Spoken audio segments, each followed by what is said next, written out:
Chico, agora vamos de um pastor evangélico que você deve conhecer porque ele é conhecido em todo o Brasil, comanda um rebanho de fiéis à sua religião de 1.500.000 pessoas aproximadamente. Trata-se do pastor Manuel de Melo. Ele próprio irá fazer a pergunta a você, que foi gravada pelo nosso VT.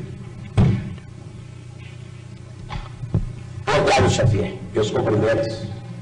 E convidado por esse programa e pela sua direção para lhe formular uma pergunta, quero fazê-lo com muito agrado, com muita satisfação, por conhecer você através da literatura, da sua fama, e que ninguém de consciência tranquila pode negar as suas qualidades mediúnicas. Você, como uma das maiores autoridades espírita ou espiritualista deste país, para não dizer deste continente, por gentileza me responda a esta pergunta, que está sendo formulada em meu nome pessoal e em nome de toda a minha organização, isto é, de 1,5 milhão de fiéis que representam nesse país e de cerca de 4.000 pregadores que tenho a honra de liderar. O Espiritismo, Xavier, tem um ponto que se choca profundamente, teologicamente falando, com os princípios bíblicos que defendemos nós, os evangélicos. É exatamente aquele ponto da reencarnação. Isto é, cada pessoa que nasce é sempre reencarnação de uma pessoa que faleceu, de uma pessoa que morreu. Assim, é apregoado, ensinado pelos espíritas no mundo inteiro. Para esclarecimento dos telespectadores desta rede enorme de televisão, deste horário, em nosso pinga-fogo, esclareça o seguinte: Deus criou Adão e Eva. Todos nós concordamos, creio que você também, a maneira como foi criado e o mundo cristão inteiro. Muito bem, mas logo após a criação de Adão e Eva, as duas primeiras criaturas humanas, surgiram as duas outras criaturas humanas, são os dois filhos de Adão e Eva, Abel e Caim. Você poderia, dentro da sistemática espiritualista, dentro da doutrina da reencarnação, você poderia dar, meu caro Xavier, uma explicação aceitável de onde vieram, qual a procedência de Caim e Abel, os dois primeiros filhos de Adão, isto é, pela ordem, a terceira e a quarta pessoa humana existente aqui na Terra? Responda-me. E eu gostaria que os milhões de telespectadores que assistem agora a você com tanta atenção, devido à fama do seu nome e as qualidades insofismáveis que você as tem, responda a procedência e como essas duas criaturas humanas vieram à Terra, Abel e Caim. É somente isso e muito obrigado. Ô Chico, a pergunta é um pouco longa, mas você entendeu a bem, né? Entendi. Então...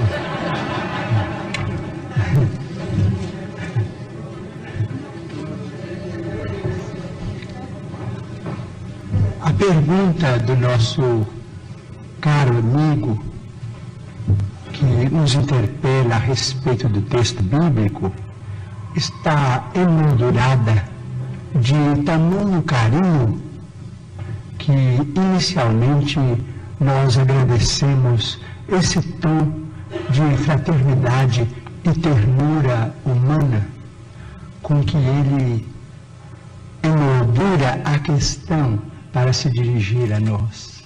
Muito obrigado ao nosso caro pastor evangélico, senhor Manuel de Melo, que nós todos admiramos como sendo o orientador desse grande e brilhante movimento que é Cristo para o Brasil.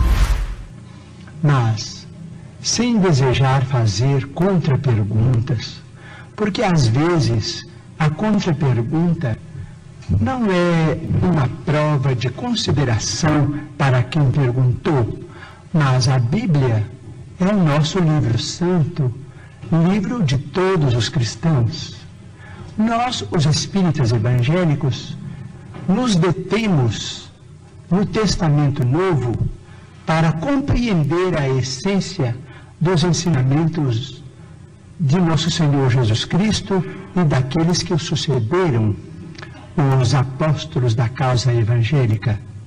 Não temos maior intimidade com o Velho Testamento, entretanto pedimos permissão ao nosso caro pastor evangélico, senhor Manuel de Melo, para considerar que no livro de Gênesis, no capítulo 4, versículos 16 e 17, vamos encontrar uma questão muito interessante para nossos estudos em conjunto, porque nós todos somos estudantes das letras sagradas. O capítulo 4 trata, por exemplo, da união de Adão e Eva para o nascimento dos seus 3 filhos, Caim, Abel e Sete. Sabemos por esse texto, o capítulo 4 do livro de Gênesis de Moisés, que Caim exterminou Abel. Entretanto, nos versículos 16 e 17, nós encontramos uma informação muito curiosa, a informação de que Caim, em se retirando da face de Deus, se dirigiu para uma cidade ou uma terra chamada Nod, onde ele desposou aquela que foi sua esposa e teve com ela uma grande descendência.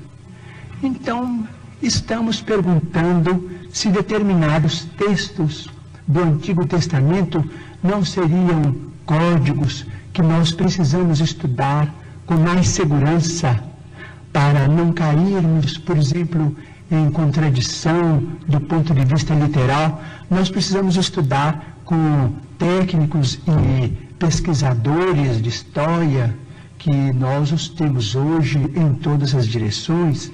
Digo isso com o máximo respeito, porque se Caim matou Abel antes do nascimento de Sete, mas casou-se numa cidade chamada Nod, onde encontrou a sua mulher, aquela que foi sua esposa, e com ela teve uma grande descendência, o assunto exige estudos especiais de nós todos. Porque, segundo a criação no jardim edênico, a família inicial teria sido constituída pelas 4 pessoas às quais se refere o nosso caro pastor evangélico, senhor Manuel de Melo: Adão, Eva e os 2 filhos primeiros do casal. Vamos estudar então a questão com respeito à reencarnação. Mas o Manuel de Melo tem que estudar também, né? Todos nós. Então vamos chegar a uma conclusão.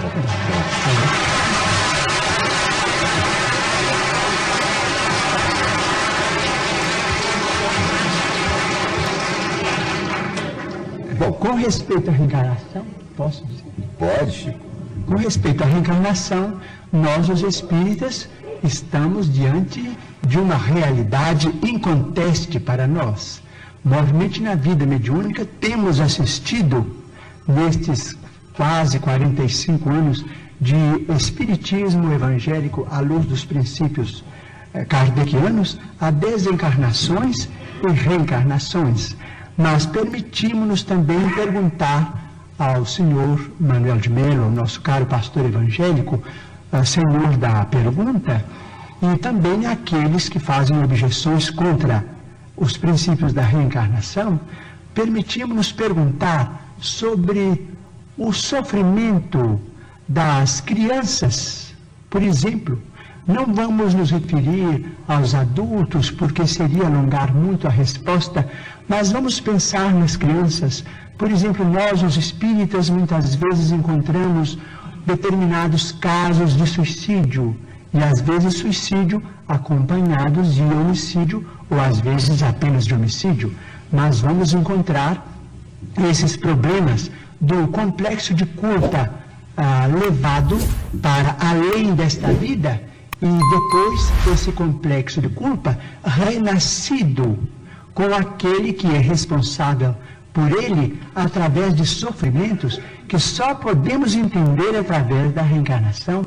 Por exemplo, muitas vezes temos encontrado, por exemplo, irmãos nossos suicidas que dispararam um tiro contra o coração e que voltam com a cardiopatia congênita ou com determinados fenômenos que a medicina classifica dentro da chamada tetralogia de Fallot.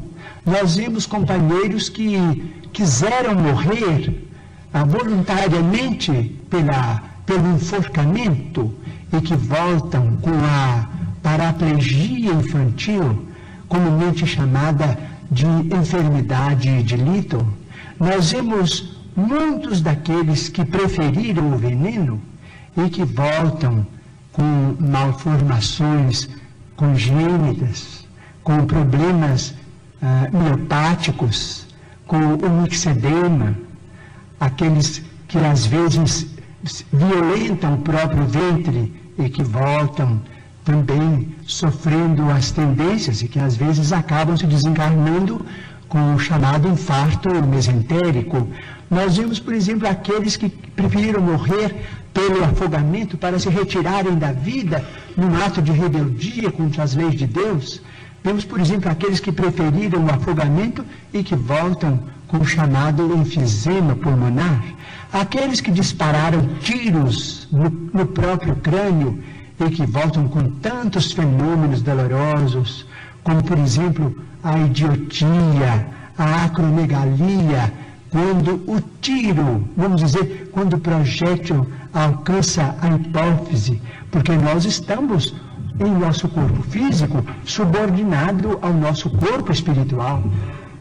Então, principalmente nos fenômenos, os fenômenos decorrentes do suicídio por tiro no crânio são muito dolorosos, porque vemos a surdez, a cegueira, a mudez congênitas, e vemos este sofrimento em crianças incompatíveis com a misericórdia de Deus, porque nós sabemos que Deus não quer a dor. Diz Emmanuel, se Deus quisesse a dor, Ele não teria nos dado a anestesia através da medicina. A dor é uma criação nossa. Chegamos ao além com um determinado complexo de culpa e pedimos para voltar ao corpo, trazendo as consequências de nossos próprios atos menos felizes. Então, pedimos ao Senhor Manuel de Melo, nosso caro pastor evangélico, que tem trabalhado tanto e cujo mérito nós todos reconhecemos e reverenciamos, para pensar conosco nestes problemas. Muito bem. Chico Xavier